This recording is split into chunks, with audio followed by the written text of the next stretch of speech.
পুরো ভিডিওটি 1 সেকেন্ডের জন্য না টেনে একদম শেষ পর্যন্ত দেখুন, কারণ আজ যমুনা নিউজ বিডি ঢালিউড পাড়ার এমন এক মিষ্টি এবং চমৎকার খবর নিয়ে হাজির হয়েছে যা শোনার পর শাকিব ও অপু ভক্তদের মন আনন্দে ভরে উঠেছে।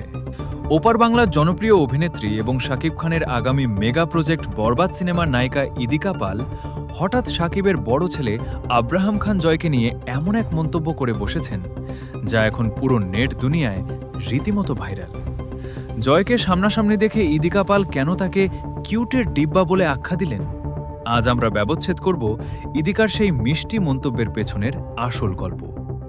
আমাদের বিশেষ অনুসন্ধানী টিম নিশ্চিত করেছে, সম্প্রতি শাকিব খানের নতুন সিনেমা বরবাদের শুটিং এবং অন্যান্য কাজের সুবাদে ওপার বাংলার এই নায়িকার সাথে শাকিব পরিবারের এক দারুণ মেলবন্ধন তৈরি হয়েছে।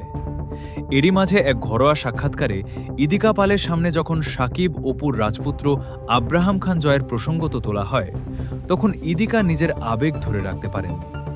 জয়ের মিষ্টি হাসি আর নম্র স্বভাবের প্রশংসা করতে গিয়ে তিনি হাসি মুখে বলে ওঠেন, জয় তো আসলেই একটা কিউটের ডিব্বা।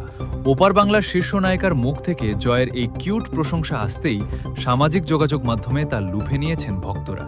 সবচেয়ে বড় চমক হল, ইদিকা পালের এই মন্তব্যের পর নেটিজেনরা শাকিব ও অপুর পারিবারিক শিক্ষার ভূয়সী প্রশংসা করছেন। প্রিয়তমা সিনেমার পর বরবাদ সিনেমা দিয়ে আবারও শাকিবের নায়িকা হতে যাওয়া ইদিকার সাথে জয়ের এই পর্দার আড়ালের রসায়ন কি তবে আগামীতে আরও বড় কোনো চমক নিয়ে আসবে? ইদিকা কি তবে খুব শীঘ্রই জয়ের সাথে কোনো বিশেষ মুহূর্তের ছবি শেয়ার করবেন, তা জানতে আমাদের ভিডিওর স্ক্রিনে চোখ রাখুন। বিনোদনের পর্দার আড়ালের সত্য এবং পরবর্তী সব ভাইরালের আপডেট পেতে আমাদের যমুনা নিউজ বিডি চ্যানেলটি সাবস্ক্রাইব করে বেল আইকনে ক্লিক করে রাখুন। আপনার মতামত কমেন্টে জানাতে ভুলবেন না। ধন্যবাদ।